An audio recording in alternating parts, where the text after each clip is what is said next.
Have you ever been out there miles from home and bam, an unexpected detour just completely torpedoes your day, maybe even your whole week? Oh, yeah. Or, maybe some new rule pops up, seems like out of nowhere, and suddenly it's messing with how you do business or even where you can park your rig at home. Mm-hmm. It's a dynamic world for truckers, that's for sure. Often challenging.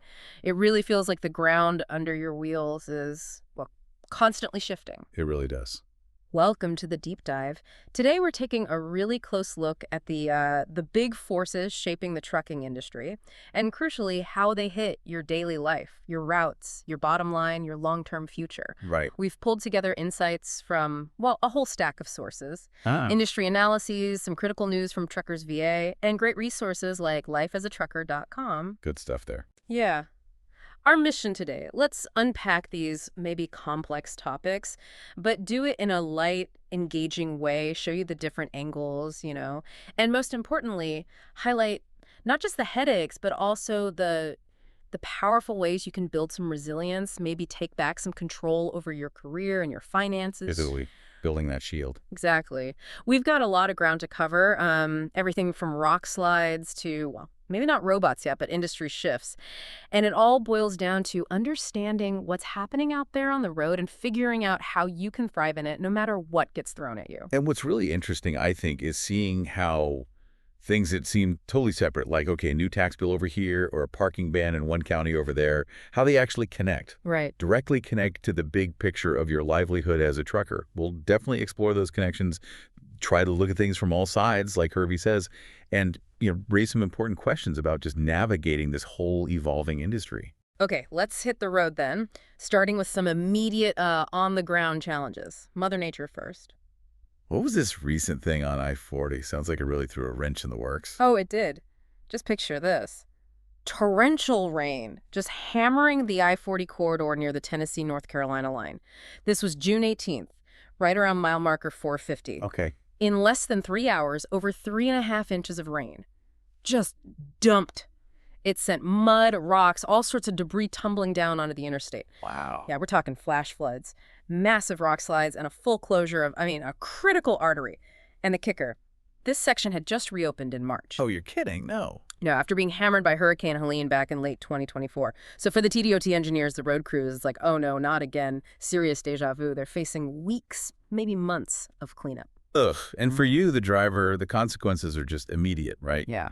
Painful. With I-40, where are trucks going? Well, all commercial vehicles, they're being funneled onto I-26 through Asheville, then hooking up with I-81 and US 441. Forget it. Totally off limits for commercial traffic. Okay, so those detours, how much time are we talking? What's the ripple effect? These aren't small detours. We're looking at an extra 45 to maybe 90 minutes per route. 90 minutes. Per route, yeah. So that's lost time, obviously, more fuel burned, and just major traffic jams building up on interstates that are already pretty busy. Right. But, beyond just messing up your schedule and your fuel budget, it really highlights how, well, fragile these just-in-time supply chains can be. Good point. One single choke point, like this one, it can send economic ripples across a whole region. It impacts consumers way beyond the road itself. Think about it.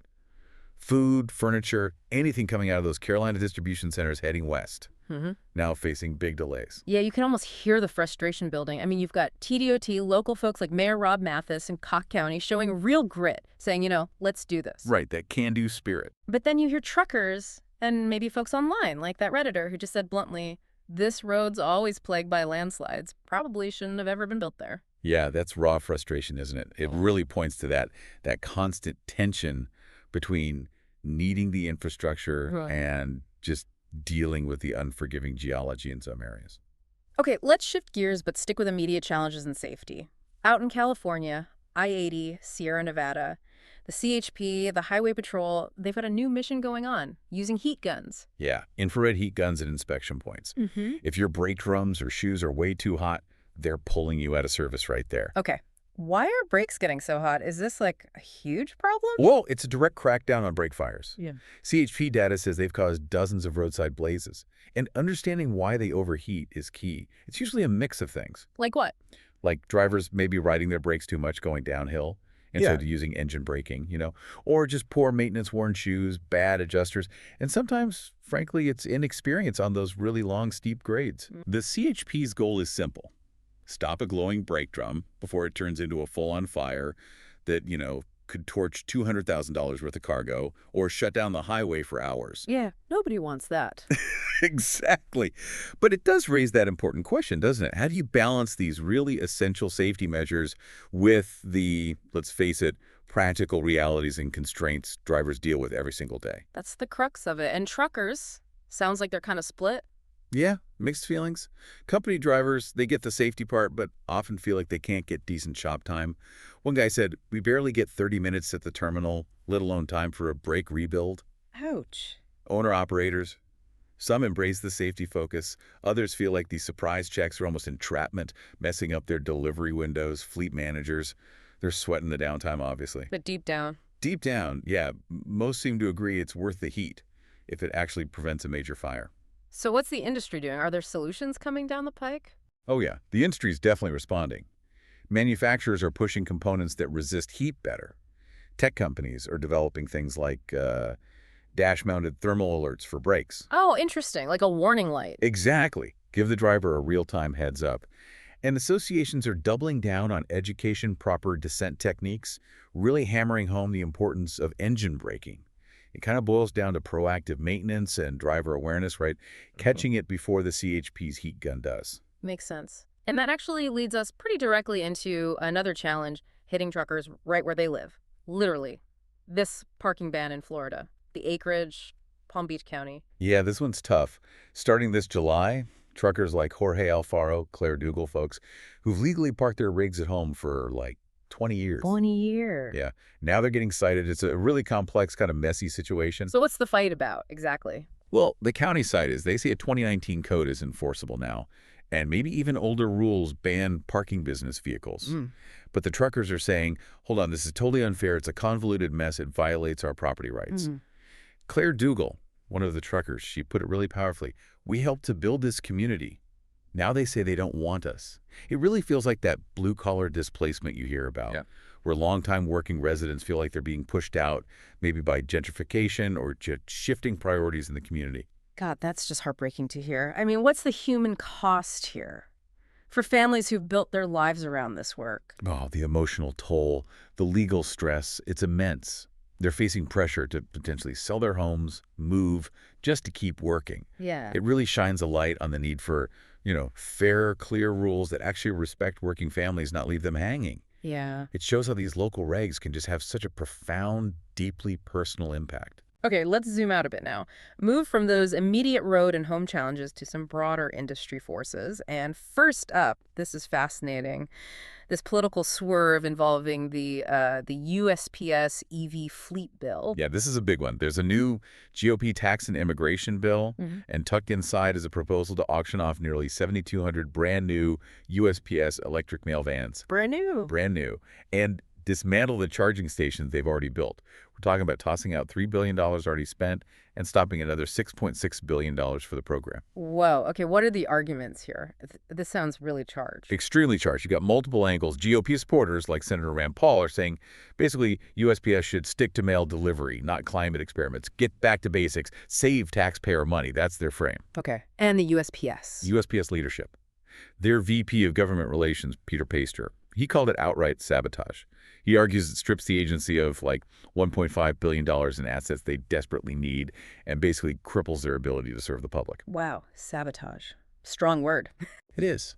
And then you have the critics, the EV advocates, who are just baffled. Why baffled? Because, they argue, postal routes, short trips, lots of stops, predictable routes, back to a depot. I mean, they're almost tailor-made for electric vehicles. Yeah, seems like a perfect use case. Exactly. They say killing the program could actually cost more long-term. You've got an old fleet that breaks down, plus you lose out on the maintenance and fuel savings EVs offer. And these vans, they're custom built. Not easy to just sell off at auction. Might be a total flop. One Redditor even asked, if EVs can't work here, where can they? Good question. Yeah, really good question. So, okay, what's the ripple effect? How does this USPS thing touch you, the trucker listening right now? Well, the relevance is pretty substantial, actually. Yeah. If you have trucking contracts tied to USPS, you can see service disruptions, delays. That hits your bottom line directly. Okay. But beyond that, pulling the plug on such a huge government EV program, it could really spook investors, decision makers across the board. Mm. Might increase hesitancy about EVs in trucking and other commercial sectors. Sort of slows down adoption. Could definitely stall adoption, yeah. Plus, a less reliable USPS. That puts more pressure on freight haulers, especially maybe independent guys, regional carriers, to fill those gaps, particularly in rural areas needing last-mile delivery. It's a big signal about the political challenges facing commercial EVs. Okay, interesting dynamics there. Let's shift again, talk about the big players. The 2025 Top 100 For-Hire Carriers list from Transport Topics. Now, this list, it's more than just, bragging rights, right? It tells a story about the freight landscape. Absolutely. It's like a map showing who's dominating and, importantly, why it matters to you out there. No big surprise at the very top. J.B. Hunt, Knight Swift, XPO, they've got the scale, the contracts. Right, the giants. Yeah. But what's shifted? Who's climbing? And what does that tell us about where freight is actually heading? Okay, this is where it gets interesting. The climbers. Yeah. Estes Express jumped way up into the top 10. They clearly benefited hugely from Yellow collapsing, grabbing contracts. Ah, makes sense. Pitt, Ohio made a big leap too, showing that regional strength is really paying off. And check this out. Kriska Transportation, out of Canada, they rocketed up almost 300 spots, Wow. capitalizing on international trade. And if you connect the dots here, these shifts, plus the huge investments we're seeing in U.S.-Mexico cross-border hubs, it all points directly to the nearshoring trend. Okay, explain nearshoring quickly. It's companies moving manufacturing, supply chains closer to home, often pulling out of Asia and setting up in places like Mexico. This is creating totally new freight lanes, new opportunities. It's fundamentally reshaping how freight moves, where it moves, being cross-border capable. It's becoming baseline, not just a nice-to-have. Gotcha. So how do these rankings, this nearshoring trend, how does it actually influence things like getting loads, negotiating rates, especially for, say, a smaller fleet owner or an owner-operator? Oh, it influences everything. For brokers, working with a top 100 carrier often feels like safe freight, less risk of loads falling off. Yeah. That means preferred relationships. For shippers, Yeah. fewer headaches, more reliable service usually. Right. And that rise of regional carriers we mentioned, direct link to nearshoring. Mexico is now the #1 U.S. trade partner, so carriers in the South, Midwest, Southeast, they're seeing big growth as freight patterns shift. And for drivers themselves. Well, working for a top 100 company can mean better gear, maybe more predictable home time, but it can also mean more rules, maybe less flexibility than with a smaller outfit. It just underscores, again, how crucial it is to understand these big shifts and be adaptable. Okay, so we've laid out a lot of the challenges, haven't we? The detours, the crackdowns, parking bans, political stuff, the whole industry landscape shifting. Yeah, it's a lot. Now let's pivot. Let's talk about building your shield, empowering you for the future, no matter what the road throws at you. And this brings us right to that life as a trucker philosophy. Hervey from lifeasatrucker.com, his message isn't just, hey, here's how to get into trucking. It's more like, here's how you get out on your own terms. Right. That's such a powerful shift in thinking, isn't it? Hervey really believes the answer to a lot of the pain. And let's be honest, suffering truckers are facing now. The crazy freight rates, the downturns, is creating extra income streams using AI. AI. Yeah. And the goal isn't just, a little side money. It's about building recurring online income, something that helps you retire when you want, not when the industry dictates, and something that protects you if, God forbid, your trucking company disappears tomorrow. You can check out retirefromtrucking.com for more on that. But the really key takeaway here, I think, isn't just the AI side hustle itself. It's about truckers reclaiming control over their most valuable asset. Which is? Their off-duty time. Transforming that downtime from just waiting around into a strategic investment in yourself. Building financial independence against, well, a pretty unpredictable industry. That's a huge concept. How does AI actually fit in? How can it solve real problems for a driver who's busy, driving? Right. So AI for truckers, think of it as your new off-duty income stream engine. It solves those real problems. No more trying to answer business calls while you're driving, right? No more missing leads because you're on the road. It literally lets your business work for you while you're behind the wheel. Okay, how? How does that actually work? Hervey walks people through building an AI voice agent. Using platforms that are actually pretty accessible now, like GoHighLevel, it's less about being a tech genius and more about thinking like a system designer. giving the AI clear instructions. So you're basically teaching your AI to be your own tireless assistant, handling calls while you focus on the road. Exactly that. You give it clear instructions. The prompt is everything. You define who it is, what its goals are, how it should talk to people. Like, you could tell it. You're a warm, helpful virtual assistant for a company helping truckers start AI side hustles. Get their name, email, phone, explain the free trial, answer price questions confidently, be upbeat, no pressure. Then, like Hervey says, you got to tune it like an engine, test it. Try to break it, ask it weird questions. Tweak it until it sounds and feels really real.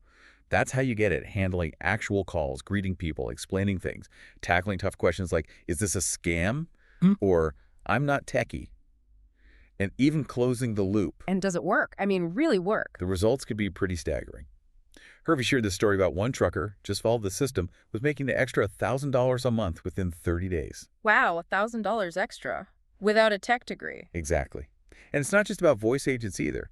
These platforms, like GoHighLevel, they often bundle other tools. Like what? Like AI chatbots for websites, CRM tools, that's customer relationship management, ways to build sales funnels, automate marketing, handle invoicing, stuff you can use for your own side business, or even offer as a service to other small businesses. Interesting. And what's cool about Hervey's approach is this abundance mindset thing.